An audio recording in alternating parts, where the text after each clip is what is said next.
All right, Braves fans, let's get rolling. I'm George McNair, and this is State of the Braves. Good to be back with you guys as the winter meetings have concluded. The Braves actually proved to be one of the most active teams at the winter meetings. They bucked the idea that they would focus on pitching first and address their left field needs later in the offseason. And they did so by trading for the talented left fielder Jared Kelenic. And I'm going to make sure that I pronounce that right from now on. Looks like Kelenic, but it's Kelenic. And, this guy is, he's been with the Mariners. He came up, actually, he was drafted by the Mets, 6th overall in, I believe, 2018. And so he has been a very high prospect through the minor leagues for some time. A much hoped for prospect for the Mariners.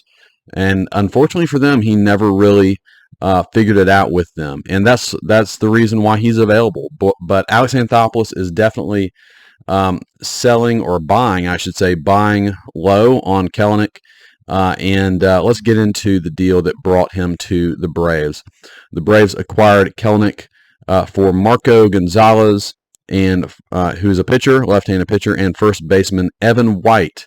And guys, neither of those guys are with the Braves organization anymore. The Braves quickly turned those two around. I'll get to that in a minute. So for those three players, along with some cash as well, the Braves sent Jackson Kowar and right-handed pitcher Cole Phillips to the Mariners. Cole Phillips could become something one day. He is a young prospect who has already had Tommy John surgery. He's actually never thrown a pitch in the Braves organization, going through that process of rehab. So Kowar came over to the Braves from Kansas City in the Kyle Wright deal, so he never sees time in the Braves organization either. Phillips was a second rounder and is coming off Tommy John, like I said, so he could be good in the future. I mean, you could 5 years from now zoom out and Cole Phillips could be the best player in this entire deal, but of course with prospects there's no guarantee of that. He could also never see the big leagues. So, the Braves take on a good bit of money in this deal. Marco Gonzalez is a guy who has had some success as a back-end starter for the Mariners in his career, but has also had some injuries as of late. Evan White is has a pretty odd major league career. He's a sub-200 hitter. He has some power. He actually won a Gold Glove in the 2020 COVID shortened season, and has barely seen any big league time other than the 2020 season. So has never really hit much, but is a great glove. The Mariners signed him to a really early deal, so he's making in the millions, even though he's never done much beyond 2020. And like I said, Gonzalez, I think, is making about $12 million. So the Braves initially took on a good bit of money in this deal, and basically they did that so that they could acquire Kelenic. Soon after that, Marco Gonzalez was traded to the Pirates for a player to be named later. The Pirates took on at least a portion of Gonzalez's money. Evan White then was later moved, along with a minor league reliever named Tyler Thomas, to the Angels. The Angels took on all of White's money, and the Braves acquired utility infielder David Fletcher and catcher Max Stassi, both of whom were making close to $7 million. I think Stassi is making $7 million, Fletcher's making $6.5 million. So again, trading some money, the Braves took on more money in this deal, basically in order to get rid of Evan White's money. And then they're not done yet. A lot of moves, a lot of chess moves being made by Anthopoulos here. Max Stassi, the catcher, was moved to the White Sox for a player to be named later, and the White Sox took on some of Stassi's money as well. Fletcher, it looks like, will remain with the Braves as their backup infielder. He can also play the outfield. He is a seems like a light-hitting backup, but he can play a good defensive infield and can play a corner outfield position if needed. So there's a lot of value there. Looks like he's kind of going to take on the Nicky Lopez role from last year. So a ton of activity from the Braves, and honestly a lot of stuff to make this Jared Kelenic move work and make it as least expensive as possible. At the end of all this, the Braves have acquired a high upside left fielder in Kelenic, while really not actually taking on that much money. They definitely took on money here, but the initial move, they've kind of rearranged some money and gotten an additional backup infielder in Fletcher on top of Kelenic, and this is kind of a classic Alex Anthopoulos chess move kind of thing here, right? So Kelenic is a former top prospect. I've already mentioned that. He hasn't broke out yet. He had some success for the first time last year with the Mariners, but it wasn't really sustained. But he did show some signs that he was figuring some things out, and yet it was still a pretty frustrating experience, all said, in a Mariners uniform for Kelenic. He definitely has a very high ceiling and enters the Braves organization that is known for making hitters better. And he can also sit at the bottom of the lineup with very little pressure on him. He can basically hit in the best lineup in baseball. He can probably hit 8th or 9th. I would prefer him hitting 9th, so then you have the protection of Acuna behind him. He'll see more fastballs that way, and I think it gives him the absolute best opportunity to have some success in his big league career. He's still only 24 years old, and he comes with 5 years of team control. And so his talent and his team control is what makes him so valuable, and especially valuable to Alex Anthopoulos. As of now, the Braves have taken on, all told, with all these moves, they've taken on about $20 million over the next 2 years combined for the rights of Kelenic and this backup infielder, David Fletcher.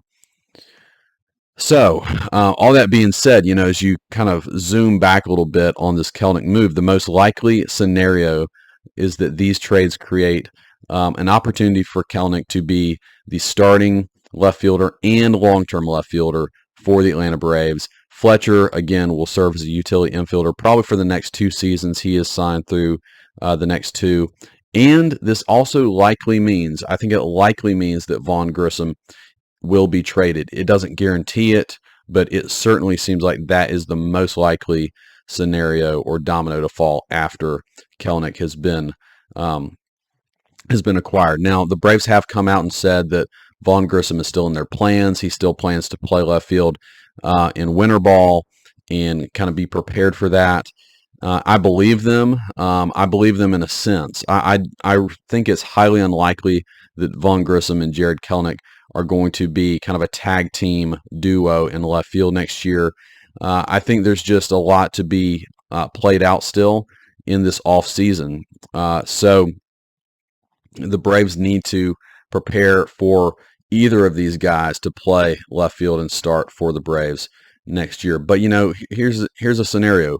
If the White Sox want Kelenic in a trade for Dylan Cease instead of Vaughn Grissom, do the Braves do that deal? Do they just basically flip Kelenic and say, okay, we need Cease, we want Cease, and we're willing to go with Vaughn Grissom in left? He might be the worst of the 2 options between him and Kelenic, but in order to get Cease, we'll do it. I do know that they still value Grissom in a lot of ways. They probably just have a lot of question marks still with Grissom being able to play left field. Certainly over the next few months, they're going to be able to put eyes on Grissom in left field for the first time and see if he's actually capable of doing it. And if he impresses and maybe surprises a little bit and is really natural out there, then maybe it does open them up even more so to think, if the White Sox want Kelenic and that's kind of who they're targeting in a trade with Cease, or any other of the other teams out there, Glasnow and Tampa Bay and whoever else, I do think it's at least plausible to think that the Braves could flip Jared Kelenic. I don't think that's their intention. I think they really did go out and get him to be the left fielder for the next 5 years in Atlanta.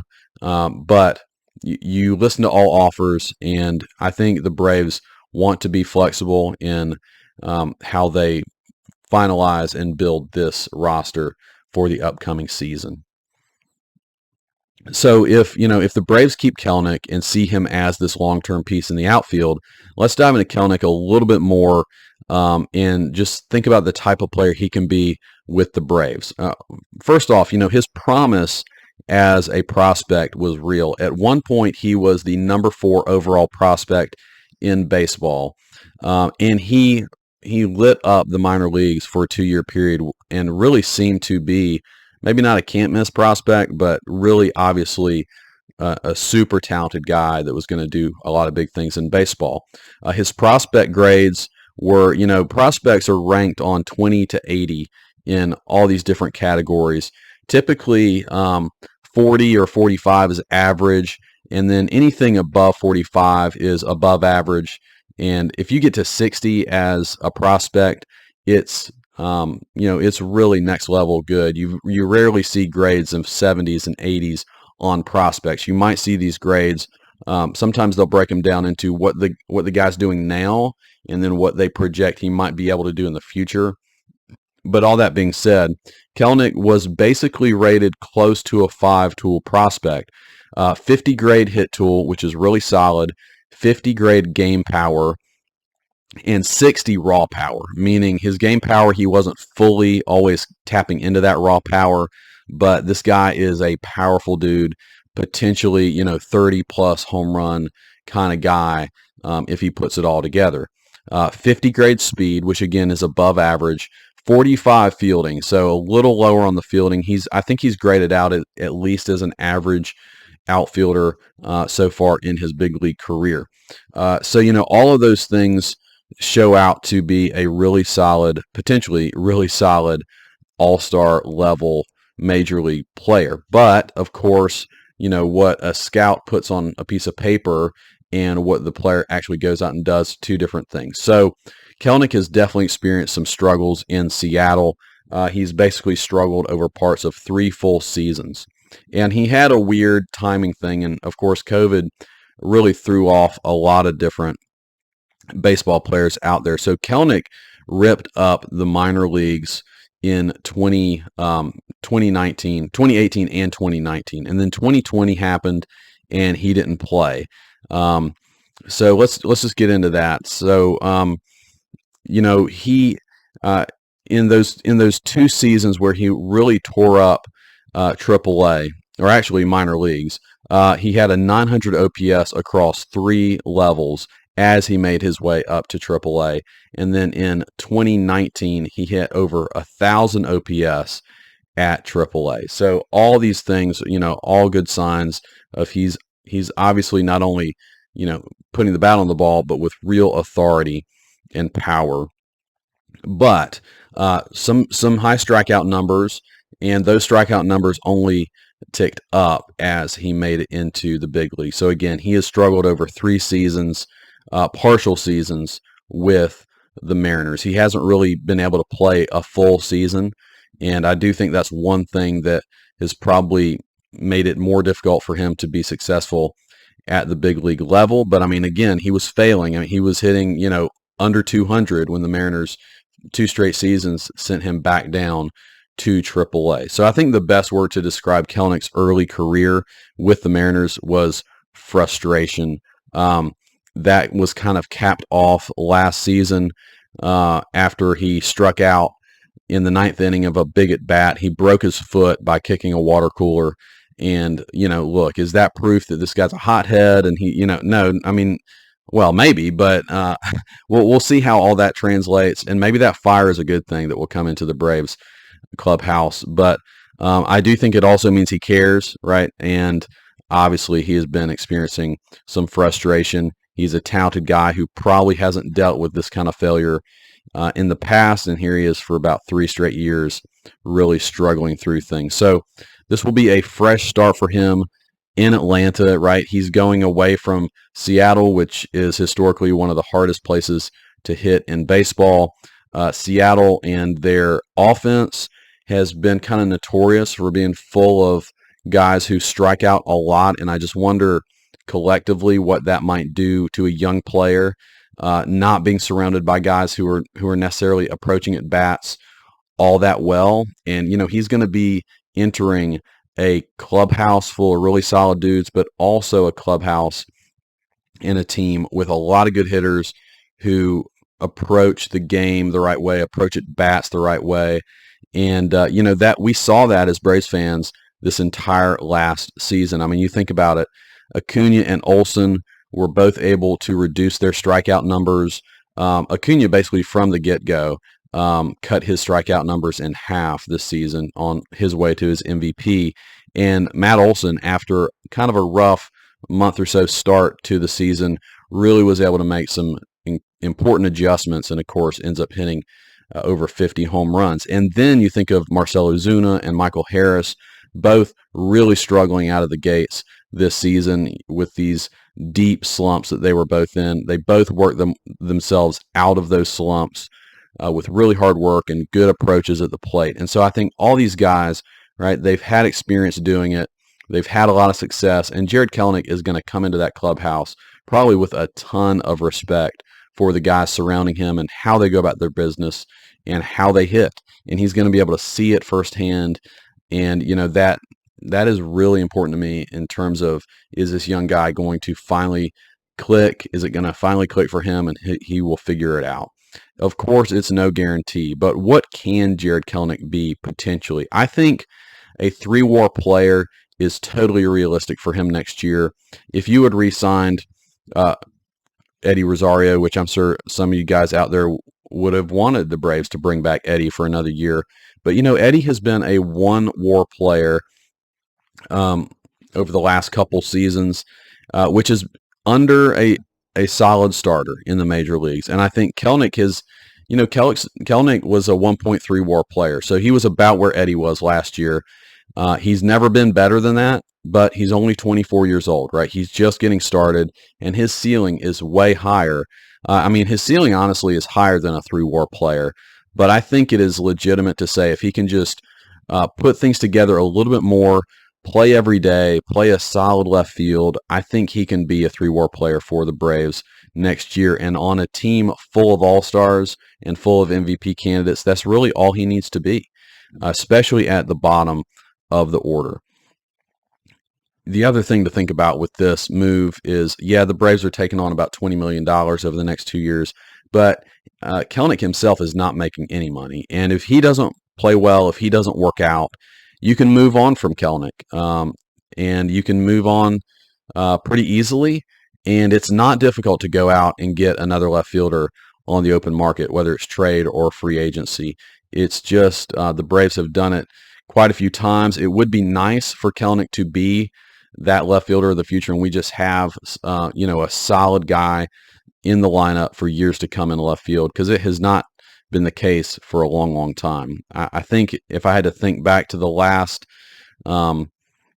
consistently good left fielder the Braves had, maybe Justin Upton, and he wasn't even in Atlanta for that long, but a few seasons. So maybe y'all can think of somebody since him, but he comes to mind, and then maybe Ryan Klesko before that. So left field has been kind of a revolving door for the Braves organization for a long time.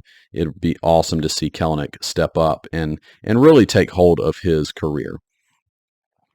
So, this trade also gives the Braves some flexibility in making a trade for a pitcher. I really do think now that they have a couple of options in Kelenic and Grissom, and again, I know that Kelenic is the number one option, but now that they have two guys that they could legitimately put in left field, I think it really does open up more a potential trade for a Dylan Cease or Tyler Glasnow, or fill in the blank of who you want to. Again, I expect, it seems most likely that Vaughn Grissom is going to be traded this offseason. We've already been saying that, but with the addition of Kelenic, it seems even more likely. So probably Vaughn Grissom plus a few other prospects that you could package together for a pitcher. But like I said already, don't be shocked if Kelenic is moved instead. He has a lot of trade value, and if a team with a pitcher would prefer this young outfield prospect in Kelenic over, basically, Grissom is still probably considered by most an infield prospect who can play second base. I think Kelenic could go. and the Braves could still use Grissom in left field. Or the Braves could even trade both of them. I mean, there is a scenario out there that could happen. A team could like both of them, plug two young players into.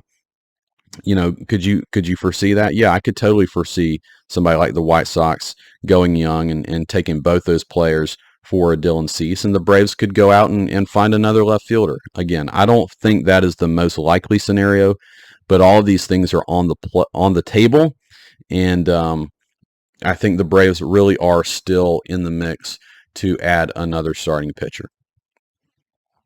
All right, well, guys, I also want to address Shohei Ohtani for a minute. I mean, you guys, I'm sure, have heard, as all the baseball world has been buzzing about him signing with the Dodgers and this historic 10-year, $700 million deal. Now, at $700 million, we haven't heard all of the ins and outs, other than it is historic in terms of how much money is being deferred well past those 10 years. So it's kind of tricky as to how that is going to all go down.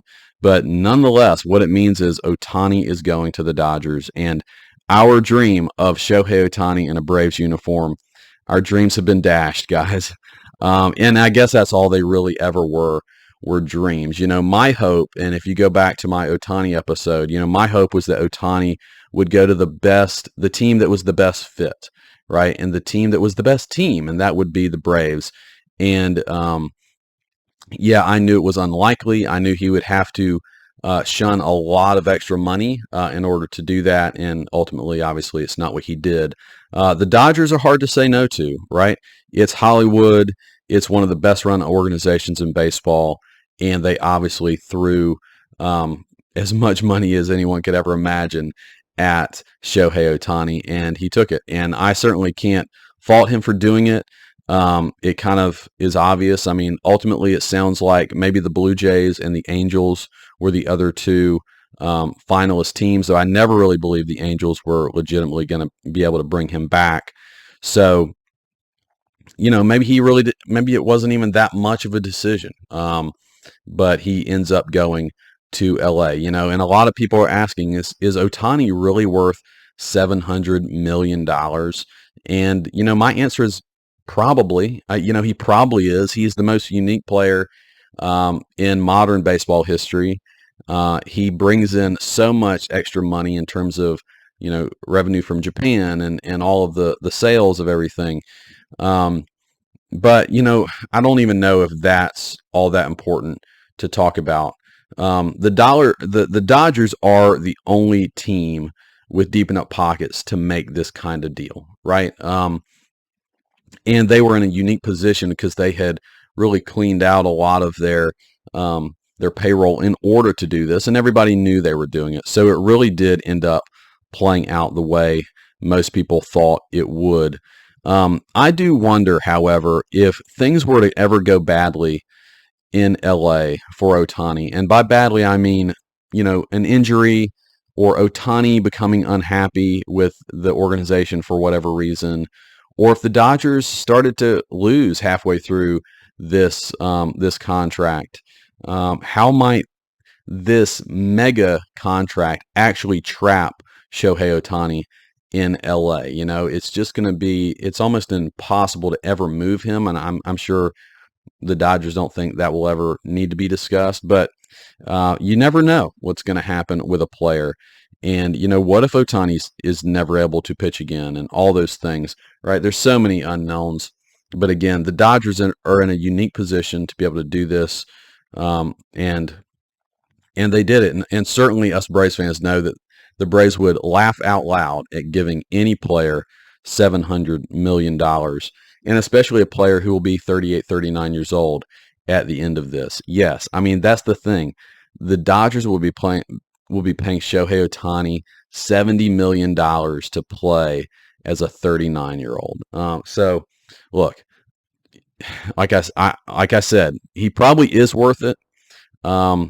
Maybe as much off the field as on the field, but it is really crazy to think that anybody could ever get that amount of money. But look, ultimately, Braves fans, we have to realize that the Braves are still the best team in baseball. Again, one measure of that is by WAR. Fangraphs WAR still projects the Braves to be 8 WAR points higher than the Dodgers. 8 points is a lot. It's a lot. And the Braves are well ahead of the rest of baseball. So the Braves are 1, the Dodgers are 2, but 8 points below the Braves. And of course, the Dodgers are not done this offseason. They have more to add. There's talks that they might go after Yamamoto and add other pieces to their pitching staff. So, I mean, they could end the season or in the offseason ahead of the Braves, I suppose, in WAR. But the Braves maybe are not done yet either, right? The Braves could add a Dylan Cease or somebody else. I think they will probably still stand above the Dodgers in terms of their potential. Of course, you still have to play it out on the field. But not only are the Braves better right now than the Dodgers are for 2024, but we know that the Braves are way better off for long-term success. They're the best team in baseball for that. I do think, this is just me imagining. I mean, it's all hypothetical, but if the Braves came at Ohtani with $700 million over 10 years, and the Dodgers came at Ohtani for $700 million for 10 years, I wonder if it was all even, if he might pick Atlanta compared to LA. We'll never know that. I have my suspicions that he might pick Atlanta simply because they're set up even better than the Dodgers for long-term success. And just one simple way to think about that is think about the big names, the core for each team. So the Dodgers are much older than the Braves, even when you think about Ohtani, right? So let me go down this list really quickly as we think about the core for each team. So the Dodgers core consists of Ohtani, Mookie Betts, Freddie Freeman, Will Smith, Max Muncy, and Walker Buehler. Okay, I could be missing somebody out there, but that's kind of their main core. Ohtani is 29 years old, but is coming off his second Tommy John surgery. Mookie Betts is 31. Freddie is 34. Will Smith is 29. Max Muncy is 33. And Walker Buehler is 29. So by the end of 2024, right, the entirety of the Dodgers core will be 30 years old or older. The Braves, on the other hand, you guys know where I'm going with this. The Braves are way younger and are locked up for way longer than most of the Dodgers. So Acuna is 26. Olsen is 29. He's the old man of the group. Riley's 27. Michael Harris, 23. Strider is 25. Ozzie Albies is 27. And Sean Murphy is tying Matt Olson at 29 years old, right? So the Braves, none of them are over 30. And only Olsen and Murphy will hit 30 by the end or after the 2024 season. So it's not only that the Braves are signed long-term, but I think what the Braves are banking on is, your best seasons are pre-30, right? And when you get past 30, it's not that you can't have great seasons. I imagine Mookie Betts and Shohei Ohtani are going to be really dominant for many years to come. But your best years tend to be from the early 30s and down, right? Mid-20s to early 30s. That is most people's window of your prime. And the Braves have all of these incredible players in their prime. And really, some of them, maybe most of them, are really just entering their prime. So that's a scary thought for the rest of baseball. So, all right, that's the Dodgers, right? The Braves are certainly going to be thinking about them. And I think this Ohtani move guarantees that the Braves and Dodgers will still be a great rivalry in the National League for years to come. So that being said, I mentioned the pitching, and I still think the Braves are going to target a pitcher this offseason. I really do, guys. So which pitchers are still out there on the open market for the Braves to target? Guys, I did a full pitching episode a couple episodes ago, and some of those guys have gone off the board. Sonny Gray went to the Cardinals. Aaron Nola, of course, went back to the Phillies. But there's still some big names to be had out there, especially by trade. Dylan Cease, I've already mentioned his name a couple times. I think he is the most desired guy of all these guys by the Braves because he helps cover, if Fried's going to exit and go into free agency after the 2024 season, Cease is, if you get him for 2 years, right? And you can kind of bridge that gap a little more with a Dylan Cease. But you have Tyler Glasnow, Corbin Burns, and Shane Bieber, right? All of those guys are out there to be traded for potentially. Glasnow, Burns, and Bieber are all in their final year of their deals, so they are all probably likely a one-and-done rental type player. I think there's been some talk that Glasnow and Bieber are possibly more likely to be extended. Burns and Cease are unlikely to be extended because they are both clients of Scott Boras, and he's known for never encouraging his players to go out and get an extension. The other big free agent out there that's still available that I, in the past episode I talked about him as someone I would still be interested in. That is Jordan Montgomery. So he's the free agent out there. Being the free agent, he's the most expensive guy. I think MLB Trade Rumors had his deal potentially at 6 years, $150 million. Would the Braves want to do something like that? They were willing to do it for Aaron Nola, but I don't know if they're willing to do it for Jordan Montgomery. So I really do think that one of these pitchers to be traded for is the most likely thing to happen for the Braves. The Kelenic move seems to set them up better to make a trade for a pitcher this offseason. And a trade means less money committed, both short-term and long-term, and especially long-term for these guys. So, they can pick up a short-term fix for the rotation and address the rotation again next offseason if they need to. And, that's possible. I know everybody wants them to figure out something in the rotation long-term now before Max Fried and Charlie Morton go. And I think the Braves would prefer to do that, but I also don't think they're going to push themselves to do it, and sign a guy that they don't fully believe in. Just for an idea, right? If the Braves maybe go out and get a 1 year, whoever it would be, through trade or free agency this year, free agent pitchers in 2025 include some of the guys I've already mentioned: Corbin Burns, Shane Bieber, and Tyler Glasnow. But you also have Walker Buehler, of course, Max Fried, and Zach Wheeler all hitting the free agent market next year. So there are options. Of course, there's a lot more options out there than just those guys, but those are the guys that were really jumped out to me. So look, the Braves do certainly have a lot of options. They should make an upgrade in the rotation this offseason. I'm really in that camp. But even if they don't, they are still the best team in baseball, guys, even as Shohei Ohtani moves over to the Dodgers. The Braves just have to find a way to play like the best team in baseball in October. We all know that's true.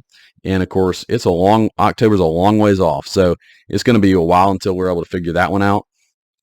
But Anthopoulos still has plenty of time to build this team up even more. It seems like starting pitching is probably the only thing left to do, and we're just going to have to see how he does it. All right, guys. Well, thanks for listening to another episode of State of the Braves. I'll talk to you soon.